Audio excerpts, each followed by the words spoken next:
ایک شخص ہے، اس کا نام ڈیوڈ ہے. آلموسٹ ان کی عمر 57 ایئرز ہے.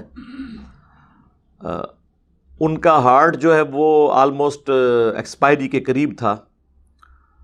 تو ڈاکٹرز جو پچھلے کم از کم 30-35 سال سے تحقیق کر کے ایک رزلٹ پہ پہنچے تھے کہ ہم ہارٹ ٹرانسپلانٹ کر سکتے ہیں کسی انسان کا، انہوں نے وہاں کی اتھارٹی سے اجازت لی. ایز اے لاسٹ ریزارٹ انہوں نے اجازت دے دی. اور پھر ایک پاکستانی نجات ڈاکٹر ہیں، ڈاکٹر منصور،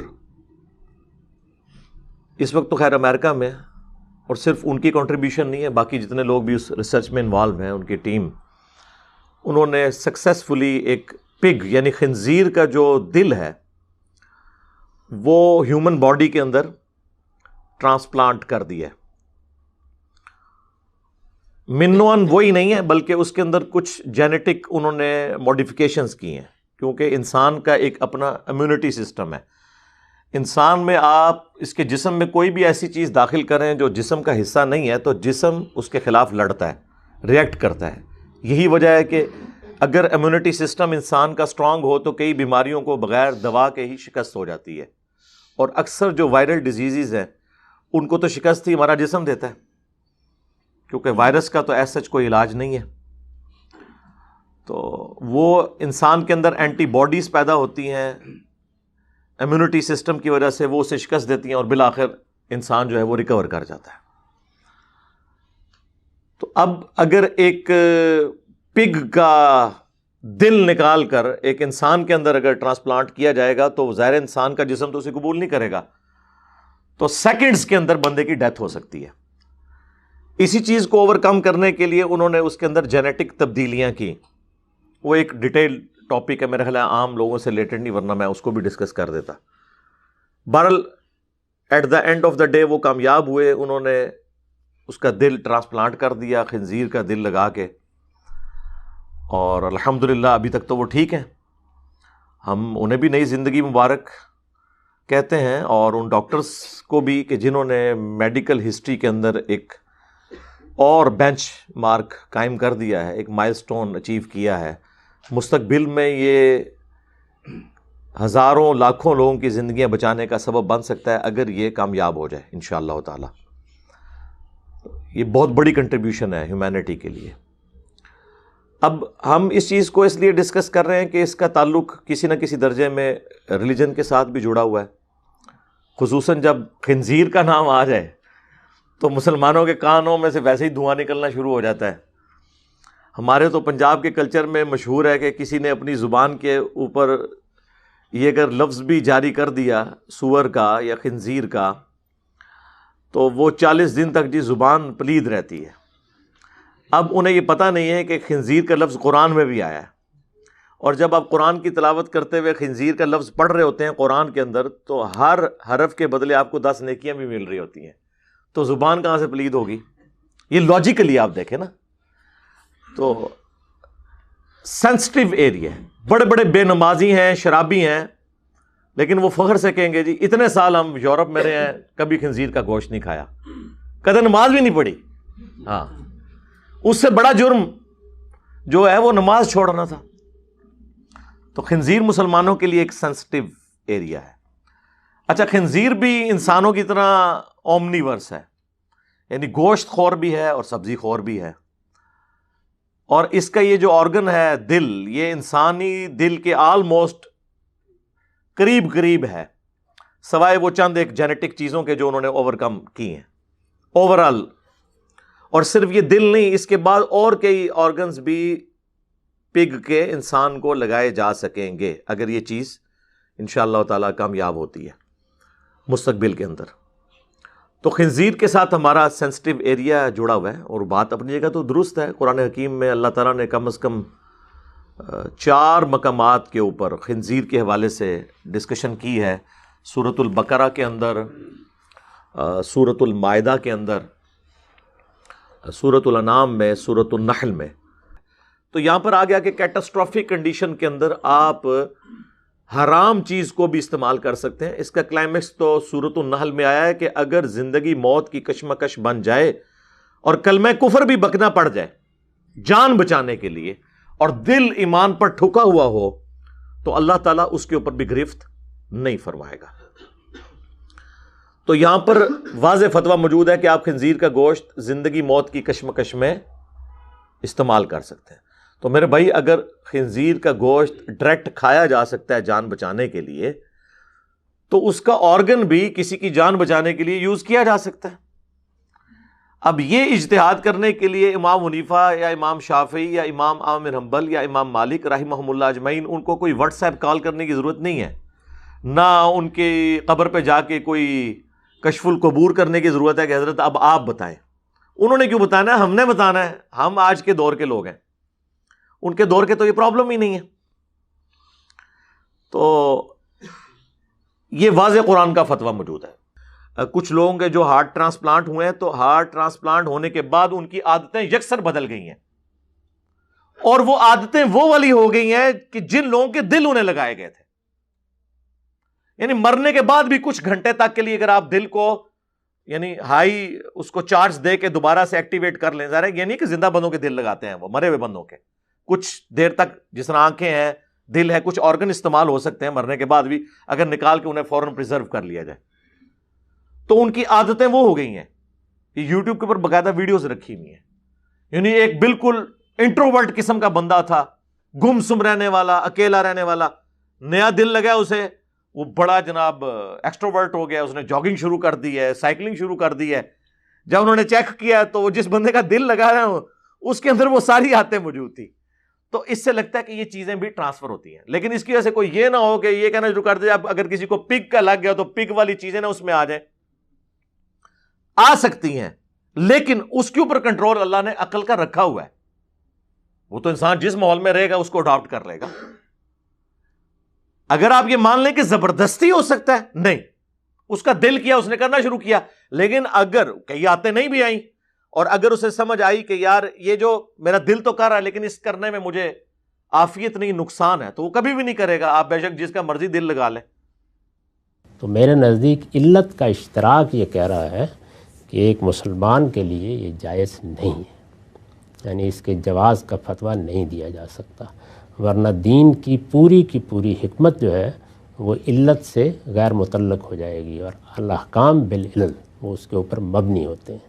اس لیے میرا زاویہ نظر بھی یہ ہے کہ اس میں استراری کا اصول ہوگا، اور استرار کا اصول جو ہے وہ یہی ہے کہ جب آدمی کی جان پر بناتی ہے تو اس کے بعد وہ کسی حرام چیز کو استعمال کر سکتا ہے.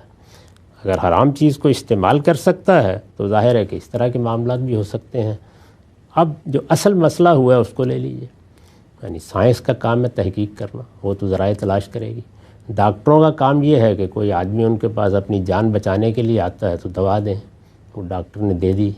اگر اس کا دل تبدیل کر کے اس کے اندر رکھا جا سکتا تھا تو انہوں نے وہ بھی خدمات پیش کر دیں، کوئی اعتراض اس پر نہیں ہو سکتا.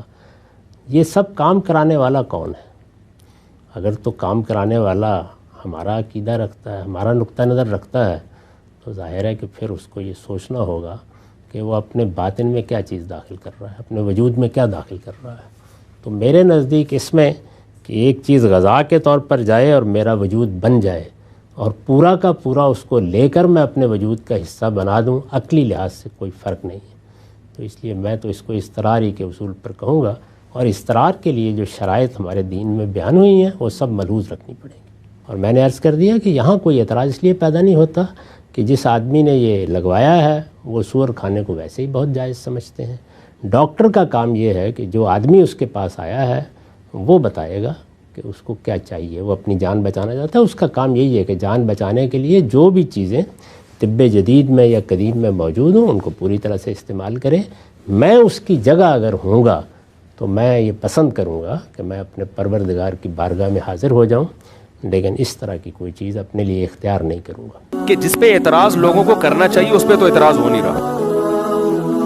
یہ جو انسان کا وسیم بھائی کا دل نکال کے سلیم کے لگا دیا، ادھر سے گردے نکال کے ستار کے لگا دی، اصل میں تو قابل اعتراض یہ ہے.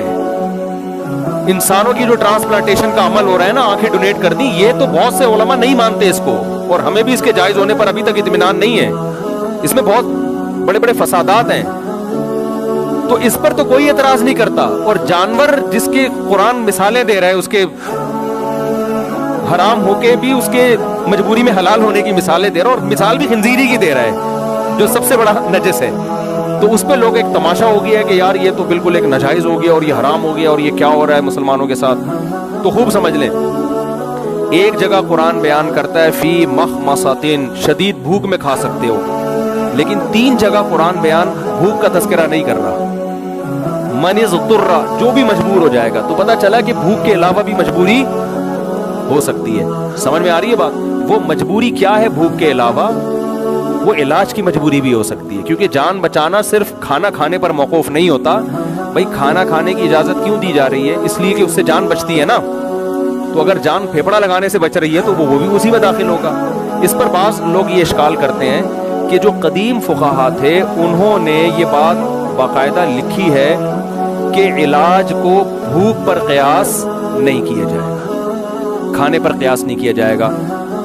یہی وجہ ہے کہ تمام قدیم فقہا اس پر متفق ہیں کہ علاج کرنا شریعت میں لازم اور واجب نہیں ہے. سمجھ میں آ رہی ہے بات؟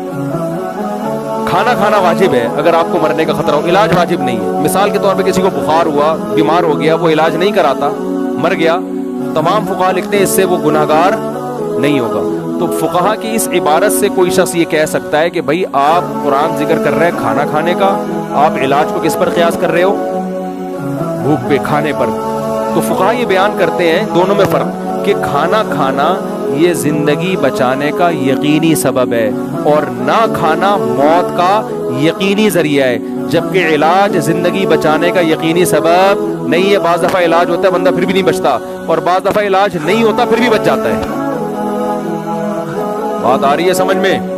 تو وہ فقہا کہتے ہیں کہ علاج معالجے کو کھانے پر قیاس نہیں کیا جا سکتا, لہذا حرام کھانے کی تو اس اصول کی روشنی میں اجازت ہوگی, خنزیر بطور علاج کسی دوا کے طور پہ اجازت نہیں ہوگی. سمجھ میں آ رہی ہے بات؟ لیکن یہ خوب سمجھ لیں, اس زمانے میں فقہا نے جو علاج اور کھانے میں فرق کیا ہے وہ اپنے زمانے کی میڈیکل سائنس کو سامنے رکھ کر کیا ہے. اس زمانے میں علاج کے ایسے طریقے ایجاد نہیں ہوئے تھے کہ یقینی شفا ہو. آج بہت سے علاج, کچھ علاج تو ایسے ہیں جن میں یقینی نہیں پتا ہوتا, ڈاکٹر خود تجربہ کر رہا ہوتا ہے, اور کچھ علاج ایسے ہوتے ہیں جس میں میڈیکل سائنس نے اتنی ترقی کر لی ہے کہ ڈاکٹر کو پتا ہوتا ہے کہ یہ علاج نہیں کیا تو لازمی مرے گا, کر لیا تو لازمی بچے گا.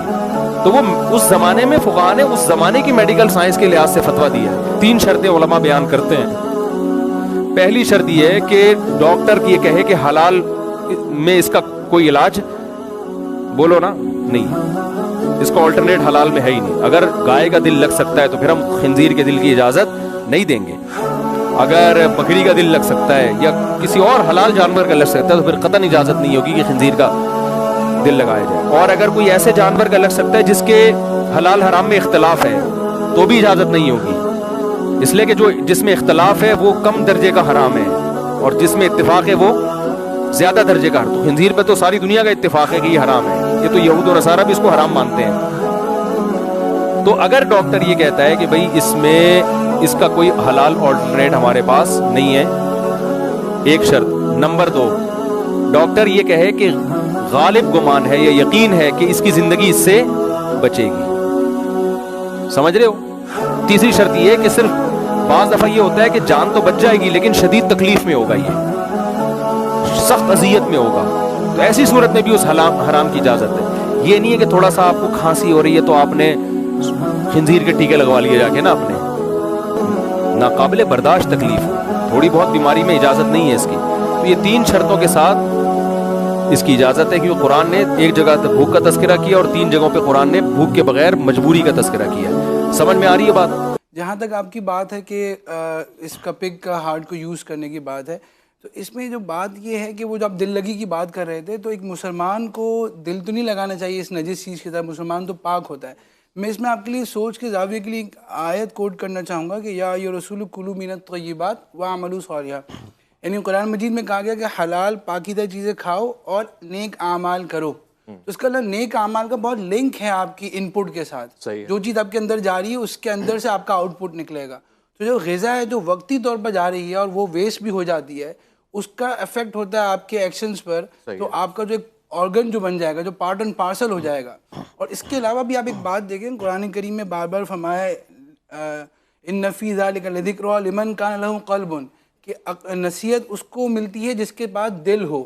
قرآن مجید بار بار یہ کہہ رہا ہے کہ دل جو ہے نا ایک سورس آف انٹلیکچوئل ہے، صحیح وزڈم ہے، یعنی وزڈم ہے اس کے اندر. یعنی یہ اب تو سائنس بھی پارشلی ایکسیپٹ کر رہی ہے کہ ہم جو کہتے تھے دماغ سے ہم سوچتے ہیں، اب سائنس میں بھی اس پہ آرٹیکلز آ رہے ہیں کہ دل سے بھی سوچا جاتا ہے. تو اگر آپ کا سوچ کا جو محور ہے وہی ایک ناپاک جانور کا ہے تو آپ کی اخلاقی حرکات پہ کیا افیکٹ پڑے گا، یہ ایک مسلمان ڈاکٹرز کے لیے اور سائنٹسٹ کے لیے سوال ہے جو ہم یہاں فلوٹ کر کے جا رہے ہیں. اس میں ہم اگر اور غور کریں تو ہماری اخلاقی کیفیات پہ بھی فرق پڑ سکتا ہے، اور جو ہمارے یہاں معاشرے میں زوال ہے، ہم جو بار بار کہتے ہیں کہ حرام غذا کی وجہ سے بچوں کی تربیت نہیں ہو پا رہی، تو اگر حرام میڈیسن جائے گی تو اس لیے جو ہے نا شریعت میں حرام میڈیسن کو بہت کنڈم کیا گیا ہے، لیکن یقیناً اضطراری کیفیت میں اس کی گنجائش بھی دی گئی ہے.